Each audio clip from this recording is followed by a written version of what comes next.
Msukuma hapa Marekani shamwekea Makonda hiyo zuio. Nadhani wengine ambao wametoka wamefichwa. Lakini na vile mataifa mengine huwa wanazuia hata akaunti zao. Kama nilizokea akaunti zao za benki ziko katika hizo nchi zao huwa wanazuia. Ni kawaida sana kwa Marekani kufanya hivyo. Marekani wao dakika moja kucheza akaunti yako wanaikausha. Wanakaa nayo. Hiyo fedha watu wanachukua. Sasa sisi kama chama tunasema jumuiya ya kimataifa, watu wa jumuiya ya kimataifa wana haki ya kuja kuangalia mahakama zetu. Na ni haki sio kama tumejitungia tu. Kuna una International Commission of Jurists inasema ni haki ya wanasheria wa nchi moja kwenda katika nchi nyingine kuangalia namna gani kesi fulani mambo yanaonekana kwamba ni sawa tu. Soka ametekwa na wenzake, amepotezwa, tunaona nini ni sawa. Sasa sisi kama taifa na kama mtu anaheshimu mkataba wa Montevideo au mahusiano ya kimataifa na ule wa Vienna Convention, huwezi ukataka kwamba nchi yetu iwe kisiwa. Tarehe 20 ya mwezi wa 5 mwaka 2022 Rais wa Jamhuri ya Muungano ya Tanzania alikutana na kamati ya Chadema ile maridhiano. Na katika mkutano huo pale Ikulu alisema kwamba ana jukumu la kuifungua nchi yetu. Ilikuwa imefungwa, milango ya mahusiano ilikuwa imefungwa. Ana jukumu anafanya kazi ya kuifungua nchi yetu ili iweze kuchangamana na kuingiliana na kuaminika na mataifa mengine. Kwa vitendo hivi na kwa kauli ya jana ni kwamba tunaashiria kufunga milango yetu. Kwamba sisi ni haki kukosoa wengine lakini hawataki kukosolewa. Au unapotokea moto kwa wengine hautuhusu tena. Tunataka kuwa watu ambao ni insular. Na kwamba serikali yetu ina kibali cha kufanya yote kile na isikemewe na watu wasiangalie.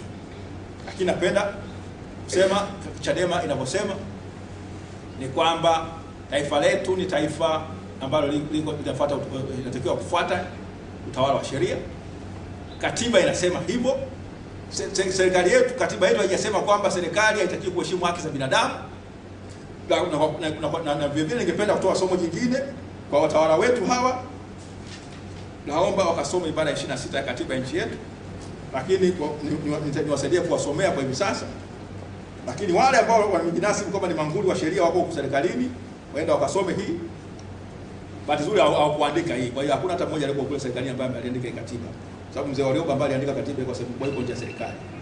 Nasema hivi, kila mtu ana wajibu wa kufuata na kutii katiba hii na sheria za Jamhuri ya Muungano. Katiba yetu nasema maisha ni matakatifu. Nchi yetu ni utawala wa sheria. Lazima tuifuate. Katika kesi ambayo juzi tumeizungumza, kulikuwa mahakama ya rufaa. Lakini kulikuwa na tamko limenukuu katika kesi ya Shamte ambayo Jaji Barnabas Sabata aliamua. Ule mwaka wa 86. Alisema lile wazo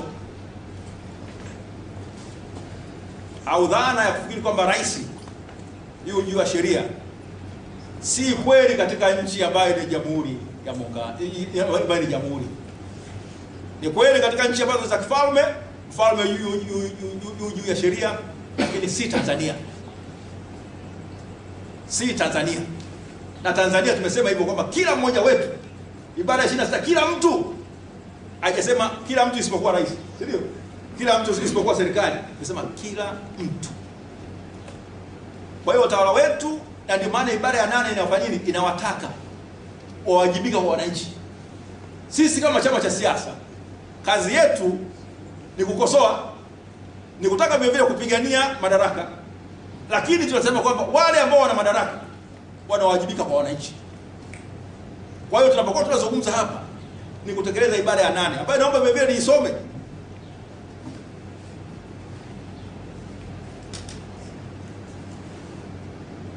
Ibara 8:1. Jamhuri ya Muungano ya Tanzania ni nchi inayofuata misingi ya demokrasia na haki ya jamii, na kwa hiyo wananchi ndio msingi wa mamlaka yote na serikali inapata madaraka na mamlaka yake yote kutoka kwa wananchi kwa mujibu wa katiba hii. Sio kwa mujibu wa sheria. Wananchi ndio wanatoa madaraka kwa nini? Kwa serikali. B. Lengo kuu la serikali itakuwa ni ustawi wa wananchi. Haijasema kwamba lengo kuu la serikali ni nini? Kuangamiza wananchi. Serikali itawajibika kwa wananchi. Sio kama wananchi watawajibika kwa serikali. Haya ni maneno si maneno madogo au mepesi kwamba imeandikwa tu. Ni maneno au ni dira ya namna gani nchi yetu inatakiwa kuwa. Watawala walioko serikalini, viongozi wetu wafahamu kwamba madaraka hayo wametoka kwa wananchi. Lakini wenye madaraka wenyewe ni nani? Kila baada ya miaka 5 hawa ambao wamekasimia madaraka ya wananchi kwa muda, si ndio? Sehemu ya madaraka, sio yote, ambao wamekasimia sehemu ya madaraka ya wananchi kwa kupitia serikali, utakiwa kurudi na kuomba nini? Kibali cha wananchi kupitia uchaguzi. Sasa ndio maana kwamba wewe ukasema kwamba wewe serikali ambaye unataka madaraka ujitungie kanuni za kubakia madarakani, unakiuka madaraka ya wananchi. Na mimi tunaposema kama Chadema, kupoka au kusigina madaraka ya wananchi ni uhaini dhidi ya Jamhuri ya Muungano ya Tanzania. Huo ndio uhaini. Na ndio maana sasa Chadema inadai kuwajibika kwa viongozi wetu. Si kwa misingi kwamba tunawachukia. Hatupendi wao madarakani, lakini kama ukishinda hatuna nini? Hatuna kingine bali kuheshimu nini? Kwa kuwa wamefanya nini? Wamechaguliwa na wananchi. Lakini kama wanaweka mfumo ambao maamuzi ya wananchi hayaheshimiki au hayapatikani, Chadema hawezi kufumbia macho. Sasa sisi kama chama tunasema kwamba tunataka mfumo ambao tunaheshimu sisi Chadema, ambao ni dira yetu, na kamati kuu itazungumza kwa usahihi kabisa. Sisi ni kwamba tunasema tunataka kuwa na mahusiano mazuri na jumuiya ya kimataifa. Chadema inatambua haki za kuchangamana na mataifa mengineyo, inaheshimu mikataba ya haki za binadamu, inataka ushirikiano mkubwa zaidi wa kikanda na kiulimwengu. Tunataka ile mataifa ambayo itatuheshimu sisi kwamba tuna haki ya kuwa na uchumi mzuri kabisa, kuboresha maisha yetu na kuweza kufanya Tanzania kuwa ni nini, wenye hali njema. Lakini tungependa zaidi si tu Tanzania iendelee, bali mataifa yote ya Afrika yaendelee. Kama nilivyosema wakati ule uliopita, Mwafrika katu kama hata heshimika eti kwa nchi moja kuwa bora, bali katika umoja wetu kama Afrika tuwe bora, ili heshima rangi hii ambayo inaonekana kama ni dhalili iweze kwa nini kupata heshima yake na istahili. Ni watu ambao tumebarikiwa na Mwenyezi Mungu kwa rasilimali nyingi, lakini kutokana na kuongozwa vibaya. Tena hawa mwaka ule wa 67 ili katika azimio la Arusha wanasema ili tuendelee nini? Tunahitaji watu, siasa safi, tunahitaji ardhi, watu, siasa safi na nini? Na uongozi bora. Kuongoza nchi yetu, si ndio? Ambayo nini? Msingi mmoja wapo mkuu ni nini? Kuwa na uongozi bora. Wezi ukapata uongozi bora kwa watu ambao wameweka mfumo ambao unasababisha watu waibe kura au wasigine matakwa ya wananchi. Si msingi wetu huo. Tungesema sisi maadili yetu kama Watanzania ni kwamba tumetambua kwamba ili tuendelee lazima tuwe na uongozi bora. Na wala sio uongo. Angalia Botswana ilikuwa wapi na ipo wapi. Angalia Malaysia ilikuwa wapi mwaka 82 wakati Mahathir Mohamad anaingia na ipo wapi. Angalia Singapore ilikuwa wapi mwaka 66 wakati Lee Kuan Yew anachukua, leo wako wapi? Angalia nchi ambazo zimeheshimu misingi ya demokrasia, zimejua kwamba wananchi zimekuwa na uongozi bora, zimesimamia misingi ya uongozi bora. Angalia Norway ilikuwa wapi mwaka 69. Norway ambao wanatupatia pesa mengi zaidi. Mwaka 1900 ilikuwa ni nchi maskini kushinda zote Ulaya. Leo ni nambari 1 katika vipimo vile vizania nini ya maendeleo ya watu. Sababu gani? Uongozi bora na kuwa na uchungu na namna njema kabisa ya kutumia rasilimali na mafao na rasilimali fedha za nchi. Na sisi Tanzania, nchi pekee yenye Tanzania duniani, tumetupia katika lindi la maskini. Tumekuwa wataalamu wakina Matonya wapya. Uongozi wetu sasa hizi ni kwamba nitaleta misaada zaidi. Si ndio? Sisi tutasaidia kama vijana wa nini wapate ajira nyingi, tutatengeneza viwanda vizuri, nafanya watu wapate elimu nzuri ya maana zaidi, lakini namna gani nitaenda kuomba huko, nitaenda Uarabuni, nitaenda China, nitaenda wapi? Kwenda kuomba. Trump anakuja angalau anatupatia shock therapy. Wanatushtua kwamba sivyo. Jitegemeeni. Huwezi kuwa na Tanzanite, huwezi kuwa na bandari zako hizi ambazo serikali sehemu imezigawa. Huwezi kuwa na nini? Na maziwa. Wewe una ziwa kubwa la tatu hapa duniani. Una ziwa la pili kwa kina hapa duniani. Alafu wewe umetokea katika umaskini. Una ziwa lenye samaki wa aina nyingi kushinda yote duniani. Alafu wewe unatokea katika umaskini. Una chuma, una almasi, una dhahabu, una Tanzanite, una ardhi nzuri, alafu wewe umetokea. Una mlima Kilimanjaro. Una hiyo hata hiyo Zanzibar. Alafu wewe ni omba. Kuna shida hapa.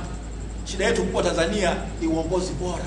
Na ndio maana Chadema inasema yenyewe iko tayari kuweza kuongoza wananchi katika kuelekea huko. Sio safari nyepesi, lakini natakiwa kufumua na kuweka mfumo mpya kwa namna kuweza kuiongoza nchi yetu. Lakini lazima tutambue kwamba sisi ni sehemu ya nini? Ya jumuiya ya kimataifa. Lazima kuheshimu haki za binadamu. Mtu anayeheshimu haki za binadamu ni mtakatifu. Serikali inayoheshimu haki za binadamu si dhaifu, ni madhubuti. Napenda kumwambia rais na serikali serikali inayoheshimu haki za binadamu si dhaifu, bali ni serikali madhubuti, kwa sababu inaweka misingi mizuri na kupunguza nini? Matendo machafu, kupunguza dhuluma, kupunguza watu kuuana, kupunguza watu kufanya nini? Kuharibiana mali, inapunguza makosa katika jamii, inaheshimu haki za binadamu. Kwa hiyo sisi Chadema tunaamini kwamba tukipata madaraka kwamba tutaheshimu bila hata kufikiria, hata tukiwa kwenye ndoto. Hata tukiwa kwenye ndoto zetu tutasimamia kuendelea kuunga mkono Chadema. Jumuiya ya kimataifa ifahamu jinsi gani ambavyo Chadema imefarijika sana kuunga mkono Chadema. Jumuiya ya kimataifa ifahamu jinsi gani ambavyo Chadema imefarijika sana kwa uungaji mkubwa ambao imeupata katika kesi ya mwenyekiti wake Tundu Antipas Lissu. Chadema ambavyo inalaani kwa nguvu zake zote ukiukwaji wa haki za binadamu ambao ulitokeza katika tukio kesi hii imeanza, na jinsi ambavyo wale watazamaji wa kimataifa walikuwa wanakuja kuangalia kesi ambavyo walishikwa na kuondolewa hapa nchini kwetu. Imechafua taswira ya nchi yetu, na vivyo imechafua taswira ya nchi yetu, na vivyo imechafua taswira ya viongozi wetu, kwa sababu wengine hata taswira ya viongozi wetu, kwa sababu wengine hata hivi sasa wanatishia. Na hii inatokea wakati Tanzania ilikuwa inafanya nini? Huyo Profesa Janabi alikuwa anapata nafasi. Janabi kama alikuwa tunaona maana sana kwa kubakia Tanzania hapa. Kwa hiyo tumeamua kwamba aenda ahudumia Afrika. Maana yake tunatakiwa kuheshimu namna wenzetu na tuendane na wenzetu. Tujifunze namna ya diplomasia ambayo ni ya haki za binadamu. Na maana hiyo tutaheshimika na tuendelea kuonekana kwamba ni kinara wa haki za binadamu. Tuliongoza mataifa ya Afrika kupigania uhuru wa kusini mwa Afrika, na tunaheshimika kwa hilo. Na kwa maana hiyo tusitake sifa yetu nzuri ambayo ilikuwa ipatikana huko nyuma kwa gharama kubwa ikachafuliwa na watu ambao wana malengo ya muda mfupi ya kubakia tu madarakani bila kuangalia malengo ya muda mrefu ya ustawi na maendeleo ya nchi yetu. Asanteni sana.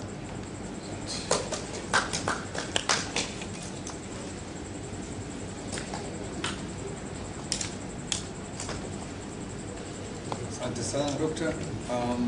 Kwa hiyo tunaingia kipindi cha maswali, lakini kabla tujafanya hivi vizuri, yule dada mwanasheria kutoka Uganda anaitwa Agatha Tuhaire, na sio Anet. Nataka hiyo rekodi kae vizuri. Kwa hiyo anaitwa Agatha Tuhaire, mwanasheria kutoka Uganda. Kwa hiyo naomba nichukue maswali matatu kwa kuanzia. Nataja chombo chako cha habari, jina lako, na unauliza swali lako. Isiwe refu, iwe swali ambalo liko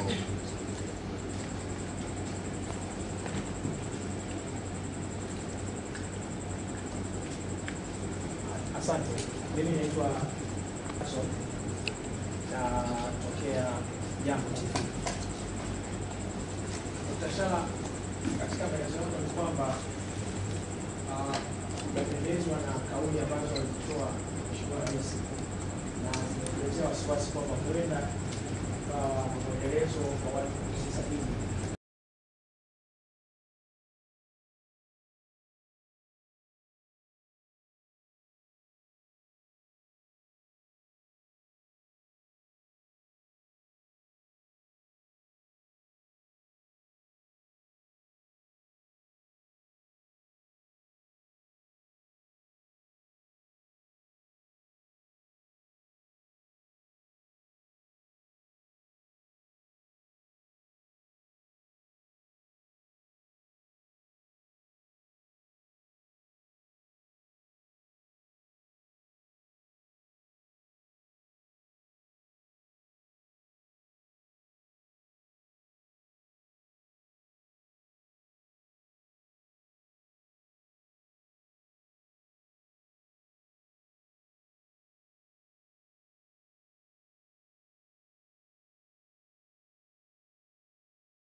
Milika kwenye shauri hili. Na wengine watatu alafu Dr. atarespond. Amna?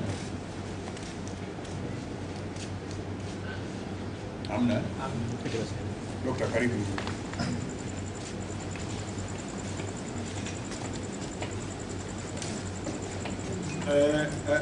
Asante sana kwa maswali haya. Hapo umeipatia kauli za watu wawili. Mmoja anasema si sawa, huyo senator, msemaji wa serikali ya Kenya anasema uhusiano wetu ni mzuri kabisa, haujaharibika. Kila nchi na haki ya kufanya kile ambacho anataka kufanya. Chadema na mtu ambaye amesoma sheria, sina uhakika yule msemaji wa serikali ya Kenya kama ni mwanasheria au ana ubobevu wake katika masuala ya mahusiano ya kimataifa ukoje. Nasema jukumu la kuheshimu haki za binadamu, jukumu la kuheshimu agano la Jumuiya ya Afrika Mashariki ni jukumu la serikali zote 7 au 8 sasa ambazo zinahusika na Jumuiya ya Afrika Mashariki. Nimezungumzia msingi wa kanuni ya erga omnes kwamba haki za binadamu lazima ziheshimiwe na kila nchi na kila serikali. Hakuna serikali ambayo itatetewa kwa kukiuka haki za binadamu. Katika agano la Jumuiya ya Afrika Mashariki tumekubaliana kwamba kutakuwa na na mwingiliano wa wananchi kutembea, kwamba ushirikiano wetu katika jumuiya ni unalenga kukuza mahusiano ya watu na watu, kukuza misingi ya demokrasia, kukuza utawala wa sheria na kuhakikisha kwamba tunakuwa na uwazi na utawala bora. Kwa hiyo hayo tumekubaliana. Wananchi kuja kuangalia kuingia katika nchi yetu hawajatenda kosa, na wala hawajatuhumiwa kwamba wamefanya makosa ya kiuhamiaji. Hakuna tuhuma kwamba waliingia hapa nchini, si ndio, kimakosa. Kwa sababu mkataba wetu kulikuwa na mkataba mdogo au ile protocol ndogo ambayo inatoa haki ya mtu kuingia mtu wa Afrika Mashariki kupata visa kuingia katika nchi na ukaa miezi 6 mpaka miezi 6 hapa. Anaweza kakaa tu Mkenya akaingia hapa akakaa miezi 6. Tanzania vivyo hivyo. Sasa baada ya hapa lazima ueleze kama akitaka kufanya kazi kuna taratibu zake. Lakini anaweza kuja. Sasa kuja kama mtalii, maana tunaingia kama visa ya nini? Ya kitalii. Hana haki ya kuja. Huu ni sio kwamba ni kama nchi nyingine kama mzungu tu ametoka huko Ulaya aje hapa. Hatuna makubaliano kama hayo, hapana. Tumesema sisi ni sehemu ya Jumuiya ya Afrika Mashariki, na mkumbuke tuna lengo la baadaye kuwa na serikali ya shirikisho. Kwa hiyo tuko katika hatua moja baada ya nyingine. Sasa unaposema kwamba eti mahusiano yetu, anaweza kuwa anazungumza kwa lugha ya kidiplomasia, asitake kulikoroga na kulivuruga kabisa, lakini swala ni kwamba haya si mambo mema. Kwenye mitandao wewe mwenyewe utakuwa ni shahidi.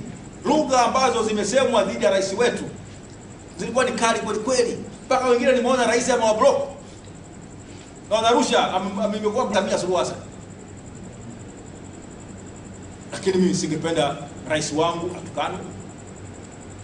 Chadema haipendi rais wa nchi atukanwe. Lakini matendo yakiwa si mema, hatuna uwezo Chadema tuwezi kuzuia watu wasitukane au wasitoe lugha kali. Wengine tunatofautiana namna ya kukasirika. Kwa hiyo wengine wamekasirika.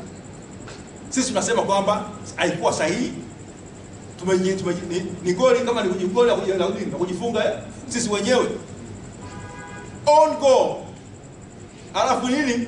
Ningezungumza kwa nani kwa Kiingereza ni kwamba it was a diplomatic disaster. Yes, utegemei unaweza kufanya makosa kama hayo. So elementary. Kanuni za msingi kabisa. Nadhani wale walifunza pale Kurasini usizo tena wamekira jina la Salim Mohamed Salim tena kwa maagizo ya Samia Suluhu Hassan. Isingetegemea kwamba tuna wizara ambayo ingeweza kuruhusu rais wetu akasema hivi. Kwa sababu kauli za rais zinapotoka sasa hatuwezi, kuna hizo kanuni za kuheshimu haki za binadamu. Serikali yoyote ile ambayo inakiuka haki za binadamu haiwezi kuheshimika. Ni serikali ambayo si yani maana yake ina matatizo ndani yake, kwamba pengine hata ule msingi wake una shida. Sasa sisi kama chama tunasema hatuwezi, ni makosa kwa nchi yetu kukiuka haki za binadamu. Ni makosa kwa nchi yetu kuvuruga uhusiano mzuri na majirani zetu. Ni makosa kuzuia raia wa nchi nyingine kuja katika nchi yetu kama hawajatenda kosa lolote lile. Mtu anafika airport, ule jaji mkuu wa nchi, jaji mkuu mstaafu wa nchi iliyopita, ya nchi jirani yako, wewe unaona kwamba ni rais tu kumshika, alafu unafikiri kwamba hilo swala litakwisha kienyeji. Watu wanaonaje? Je, yule kijana wa Kenya Boniface Mwangi jana, ile nduru aliyopiga pale Serena, imetuma ujumbe gani kwa ile hoteli ya Serena? Imetuma ujumbe gani juu ya serikali ya Tanzania kwamba inashika watu kwenye hoteli zao, kwamba unaweza kuwa ni mgeni wa nje, ukalala chumbani, usiku ukafuata saa 8 usiku, ukachukuliwa kwa nguvu, ukapotezwa. Kama yule kijana asingekataa kutoka mpaka asubuhi watu wakaweza wakaona kwamba wakajua ameshikwa, huyo singekuwa amepotea. Baadaye sionekana tu kwamba hatujui amekwenda wapi. Huenda amejipoteza yeye mwenyewe. Na unakuwa na speaker, unafahamu yule speaker anasema mtu anaweza kujipoteza mwenyewe. That's our government. Ilizungumza mahakamani, that's our law we have sunk. Hatuwezi kuwa katika hali kama hii. Sisi kwa kusema haya ni nafasi nyingine kwa serikali kuweza kujirudi na kurekebisha mwenendo wake. Ni nafasi kwa vyombo vyetu vya usalama. Kwa sababu polisi kwa kawaida, na niwapenda mara nyingi polisi hawa wasome ibara ya 147. Na pengine niwasomee sasa. Huenda wengine hawajawahi kuisikia. Polisi na wanajeshi wote ambao wananisikiliza, naomba msome ibara ya 147. Na muikariri kabisa, na mtu asikudanganye kwamba uende tofauti.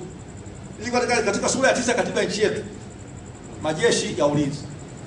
Ni marufuku kwa mtu yeyote au shirika lolote au kikundi chochote cha watu, isipokuwa serikali kuunda au kuweka Tanzania jeshi la aina yote, sawa? Itakuwa ni marufuku, ibara ya 147 itakuwa ni marufuku kwa mwanajeshi yeyote kujiunga na chama chochote cha siasa, isipokuwa tu atakuwa na haki ya kupiga kura iliyotajwa katika ibara ya 5 ya katiba hii. Jeshi halitakiwi kuendeshwa kisiasa au kwa kufungamana na chama chochote cha siasa. Ni marufuku. Lakini nimeona zile clips nyingi ambazo tumeona, na sisi tupo. Mwingine anakiri kwamba mimi nilikuwa kiongozi pale nilitoa na pesa.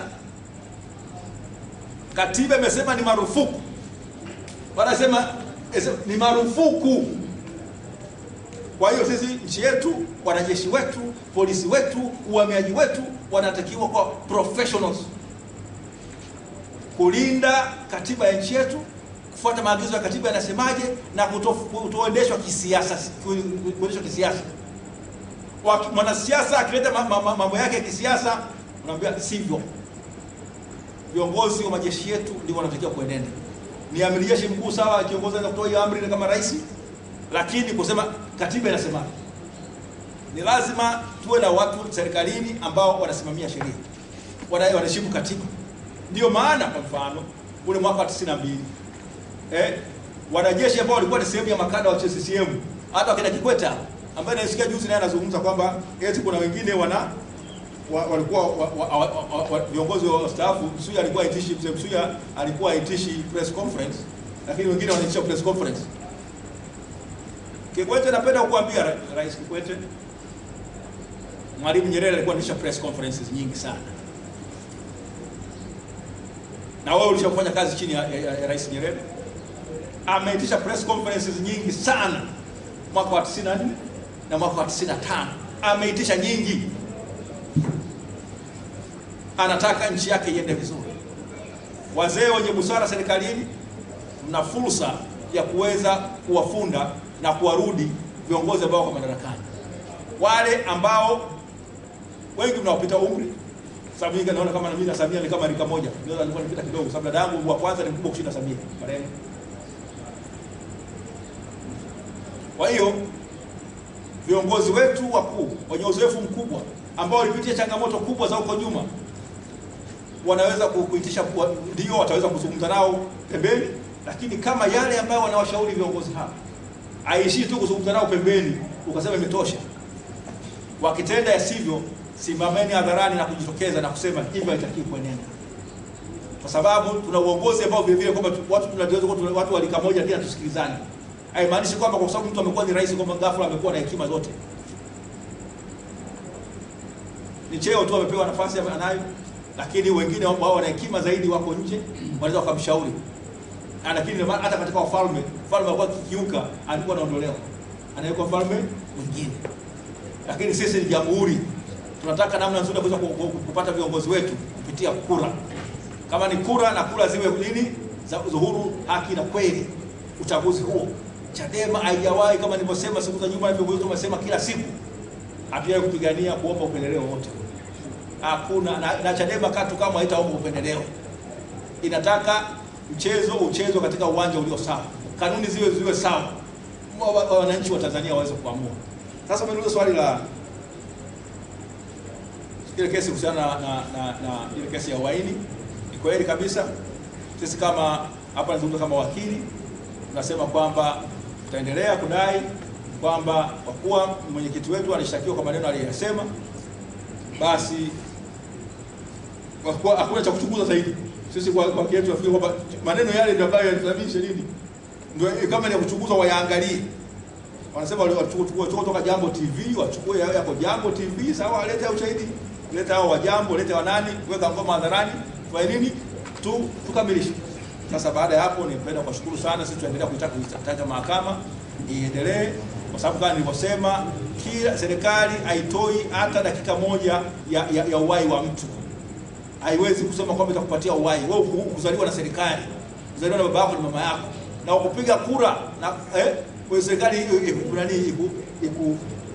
kuleta duniani, hata kwa kupiga kura baba yako na mama yako, Mungu aliamua kwamba aliona kwamba wale ndio wanafaa kuwa wazazi wako, lakini uhai unatoka kwa Mungu. Kwa hiyo serikali inapochukua uhuru wa mtu haina uwezo wa kumfidia kwa uhuru ambao amefanyia kupoteza. Kwa hiyo basi sisi kanuni yetu ni kwamba mtu akiwa ameshtakiwa ama kama makosa yake ashtakiwe mara moja, asikae gerezani kwa muda mrefu au mahabusu, ashtakiwe, ukweli ufahamike. Haimaanishi kwamba kwa serikali imekushtaki eti yenyewe ndio nini imeshathibitishwa.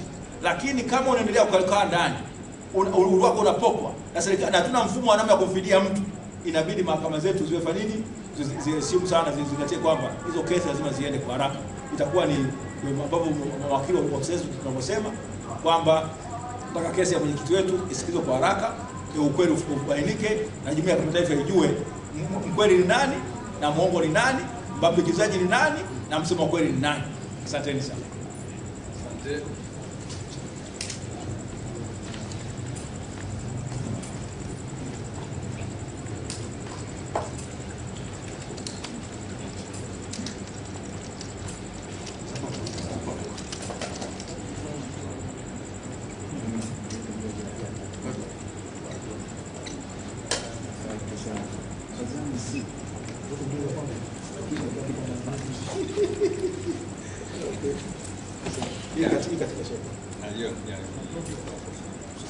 Asanteni jamani, asanteni sana wanahabari. Namshukuru sana Mmereza Nshala kwa maelezo mazuri sana. Nadhani tumefikia mwisho. Nashukuru sana kwa kuitika wito. Naamini tutaendelea kuhabarishana kadri matukio yanavyotukia. Asanteni sana.